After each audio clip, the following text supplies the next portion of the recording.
The other thing I wanted to ask you about, Jesse, is we got early Heisman odds already on FanDuel. FanDuel.com/Staples if you want to sign up. Place one $5 bet, get $150 in guaranteed bets. But you know how it works. You go to FanDuel.com/Staples, you sign up. They give you $150 in guaranteed bonus bets when you place a $5 bet. Well, what could that bet be on? The 2024 Heisman Trophy odds, because they just put some out, and it's crazy because we don't have any idea who's going to win the Heisman Trophy. It is as wide open as I can remember it. And, you know, there have been a lot of years where somebody's come out of nowhere. And this feels like one of those years where someone could.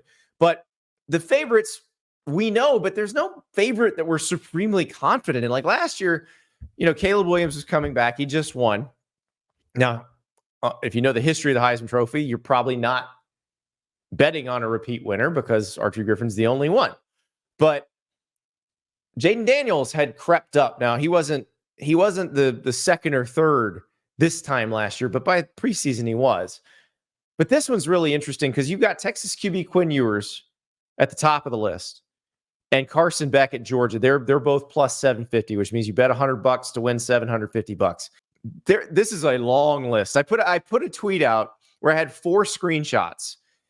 That wasn't all of them. Yeah. There's even more below that. It is a long list. Like they have covered their bases with like they've got like for USC, they've got Miller Moss and they've got Jordan Mailata who just transferred from UNLV. But at the top, let's talk about at the top of this.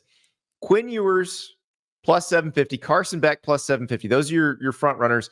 Dylan Gabriel plus 1,000. Will Howard, your new Ohio State quarterback, plus 1,200. Jalen Milroe plus 1,200. So that's the top of the list. I love this because it goes so deep. You got like Ollie Gordon plus 15,000, and I'm like, ooh, like $10 on Ollie Gordon. You have yourself a nice little Christmas bonus if he has a big year. Noah Fafita plus 2,000, huh? I the one that jumps out to me, if you're buying the hype. And I think this team is going to be the hype team of the offseason, or at least one of them. Is probably Jackson Dart at plus 1,800. I would bank on him if you're looking at like who he's with. Like the fact that Nico has better odds than him is a little strange to me. But again, have they looked at the receiving cores of those teams? Yeah, I mean, and look at what I mean. Ole Miss's offense is going to be awesome. And Dart's also going to, you know, he's going to scoot a little bit with his legs, and so he, you know, that's a little rich for Quinn, though, don't you think? 750. I know they've got Bond and some of these other guys out of the portal, but I mean, he could lose his job midseason. Let me throw this at you, Jesse. Right while we're talking about this, let me throw this at you. More likely outcome. Quinn Ewers wins the Heisman or Arch Manning is Texas's starting quarterback by the end of the season. Yeah, that's why I just said. I mean, he could lose his job. I would pick the latter. Yeah, I don't know that that's going to happen, but it probably is more likely than him winning the Heisman.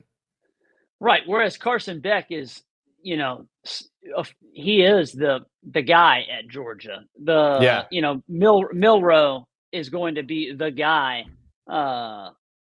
For Alabama. I think that's probably a little rich with what Alabama's returning at receiver right now. So we'll see what that roster looks like after the spring portal. Certainly, Will Howard will be in position if they let him run a lot, but it may be the 2 running backs that kind of garner the most acclaim in Columbus with the identity shift that I think Ryan Day is kind of embracing this offseason. How about DJ Uiagalelei and Cade Klubnik being right next to each other at plus 2,500 and plus 3,000? And oh, by the way, they're now playing for ACC rivals. Like that is, I want to go to somebody 5 years ago and just, or even that. Okay. Remember that night when DJ filled in for Trevor Lawrence when he had COVID at Notre Dame? And we were like, this is the next big thing. He's going to be amazing. He winds up a Dr. Pepper commercial. Like DJ Uiagalelei and Cade Klubnik will have almost identical Heisman odds. And they'll be playing for ACC rivals in 2024. Can you even imagine? I mean, there's guys on Will Rogers is plus 5,000. He doesn't even know. He doesn't have a team. he has better odds than Cam Rising, who's going to be on a top 10, top 12 Utah team. That's insane. It is crazy. Although I do love the Sunflower State quarterbacks on this list. Jalen Daniels at plus 4,000, Avery Johnson at plus 5,000. So Jalen Daniels needs to play 12 games. That's the tricky part there, is he's been hurt every year of his career and missed some games. Like to win the Heisman, you got to be able to play almost all the games. Avery Johnson, as we know, those of you who watch the show regularly, I'm all in on Avery Mania. All in. Kind of speaks to maybe where some of these guys think they should be drafted or not, with Cam Ward's Heisman odds, don't you think? The fact that he's way down there at plus 2,000, I guess that's why he probably needed to come back to school, because if he was going to be a day 1, day 2 NFL draft pick, I think those odds would probably be a little shorter. But it's an interesting list. It's fun. Oh, it's a lot of fun. Now, I went back to last year because I was curious. I didn't realize. I think I memory hold that Jaden Daniels made a huge push over the summer up those lists. Like, he was second or third. He was right behind favorites. Caleb Williams going into the season. And I remember, I don't remember noticing that or paying much attention to that as it was happening, but somebody knew. Somebody knew, and I have egg on my face because I wrote a piece that basically said I think this is foolhardy. And while I loved LSU's receivers, and I wrote that I thought Neighbors was going to be one of the best in the country, I did not believe that Daniels would make the sort of leap that he did, and he was transcendent. I mean, he was a remarkable player, and that is what I will say will make this Heisman race so fascinating. Andy, is unlike the last couple of years, we don't have a returning guy. There is no Bryce Young. There is no Caleb. Obviously, Daniels is going off to the NFL, so it is wide open. Yeah, Beck and Ewers and some of these guys are going to be the favorites, but the reason FanDuel can list 50 guys is because we really have no idea. And every year there's going to be somebody, be it a Max Duggan 2 years ago, Stetson Bennett, that just comes out of nowhere to compete for this thing. Well, and I tweeted out, 4 screenshots, and the West Virginia fans like, "Where's Garrett Green?" I'm like, "Oh no, he's on there. He's on there. Plus 20,000." I just ran out of screenshots. Just keep scrolling. That's right. So yeah, it is basically, and I think this is one of those, if you just have a guy you really like, who you enjoy watching play, put like $50 on it and forget about it.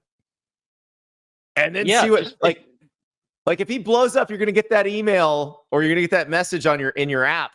It's like, "Hey, can we buy you out of this?" Like, so just pick your 4 favorites, put 25 on each.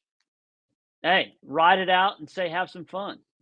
Yeah. Because I think that's really the better way to do it than trying to guess who's going to blow up and be that guy. I think I agree with you on Jackson Dart. Like, if we are just trying to logic this out, if he has a healthy Juice Wells and Trey Harris is what what he was this past year, and Priest Corn is just as good as he was that last year, and oh, by the way, Ulysses S. Bentley averaged like Ulysses Bentley Ulysses S. I almost made him a Civil War general. Yeah, exactly. Ulysses Bentley the fourth, averaged 5.7 yards a carry last year.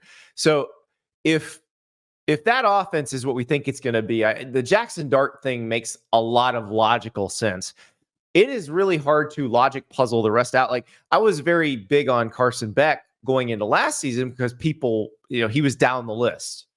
Now that he's a favorite, I don't know if there's much value there, but I do think there's a good chance he winds up in New York just because he's probably going to be the starting quarterback of the team that's going to be number 1 in the country for a while. The Will Howard thing's interesting to me just because now they just keep picking up people around him. Although with Ohio State, with all they brought back on defense and they get Caleb Downs, they might not need to score a whole bunch. Well, yeah. And you know what's going to be interesting about the Heisman race this year too, Andy, is that I don't think fans have probably really put into perspective what these gauntlet seasons are now going to look like with the 12-team playoff. And so, there's going to be more losses. There just is. I mean, we mentioned, LSU's playing this now crazy SEC schedule, plus they have USC and UCLA. Georgia's playing Clemson and a renewed Georgia Tech. Alabama's going to Wisconsin. There's not going to be teams that are going 17 and 18 and 0. And so with that, guys, we just saw a year ago, Jaden Daniels wasn't punished. The fact that his team lost 3 games, I think that's going to become more of the norm, where if you're putting up these insane statistical seasons, you maybe don't have to be Carson Beck on the number 1 team in the country. You can be on a team that maybe is a fringe playoff team, but you had some big moments in big games. Oh, and wow, this dude's got 50 touchdowns, Right. Let's give him the award. Whereas it's not his fault he doesn't play defense and his defense stinks. Like that. Right. That's right.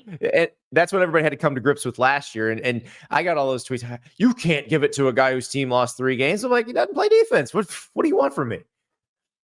Yeah. And, there was lots of the whole pushback after Penix had the one nice, and he did. He had a great, semifinal game. But the revisionist history that he should have won the award because he played really well against Texas was silly. Yeah, he had some stinkers during the regular season, and Jaden Daniels. That's what I told people. I was like, okay, put Jaden Daniels on Washington, and what's Washington's record? Put Michael Penix Jr. on LSU, and what's LSU's record? And the answer is they both have the same records they had. Probably, yeah. Because LSU was not going to learn to play defense. None of that would change that LSU couldn't play defense. So and Washington's offense might have been even scarier because Daniels also ran for 1,000 yards. Yeah. So it is going to be a wide, everything else about this season. And then we're going to, Jesse, I'm going to throw this out to you. How should we handle this in this offseason, like on the show? I was thinking about this every few months, maybe have like a primer day where we remind everybody everything changes this year. I feel like the wide openness of the Heisman is even, another piece of that. Like, right. Hey guys, the schedules are brutal in the Big Ten and the SEC now. Hey guys, there's a 12-team play. Like, we got to keep reminding everybody of this because it floats out of my mind sometimes, and I get thinking in the traditional mindset. Oh, well, let's circle this back to the very reason we started this conversation. The anonymous coaches, griping about the calendar. The national championship next season, Andy, is on January 20th. 2 days from it just happened. 2 days. It just happened. And so what in the world is the portal going to look like then? Again, I had somebody tell me, basically the way the system is currently set up right now, the longer and deeper you go in the playoff next season, the more your team's actually going to be punished. The roster is going to be punished for the following year because you're not going to be able to bring in transfers on visits, because of drop ad dates. And so I think that the primer deal every couple of months, would be a great little offseason reset. What do the conferences look like? What do the dates look like? What are the big games? What is the current playoff system look like? Because that's still kind of up for debate in the future. New college football 101. Get ready for it this offseason. But as you said, Jesse, there is no offseason. Not anymore. We'll talk to you later. Thank you so much for watching. Just a reminder, subscribe to this channel right here so you never miss an episode of Andy Staples on 3. And oh, by the way, watch all the other great videos on the On3 Sports YouTube channel.